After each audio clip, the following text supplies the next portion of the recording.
शिरोळ शहराजवळील गणेशनगर परिसरात 2 दुचाकींची जोरदार धडक होऊन दोघेजण गंभीर जखमी झाल्याची घटना 8 जुलै रोजी सकाळी सुमारे 9:15 वाजण्याच्या सुमारास घडली आहे. या प्रकरणी शिरोळ पोलिसांनी ॲक्टिवा चालकाविरुद्ध गुन्हा दाखल केला आहे.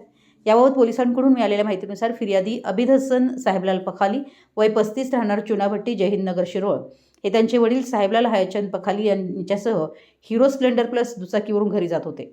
गणेशनगर येथील गणेश मंदिराजवळ उजवीकडे वळून रस्ता ओलांडत असताना शिरोळ शहराकडून दत्त साखर कारखान्याकडे भरधाव वेगाने येणाऱ्या होंडा ॲक्टिवाच्या चालकानं निष्काळजीपणे वाहन चालवत त्यांच्या दुचाकीला जोरदार धडक दिल्याचं फिर्यादीत म्हटलं आहे.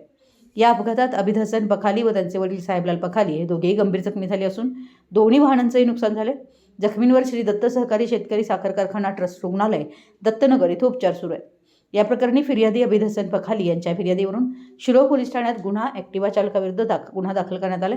या गुन्ह्याचा पुढील तपास पोलीस हेड कॉन्स्टेबल कदम करतायत. मराठी एस न्यूजसाठी शिरोळहून दिलीप कोळी.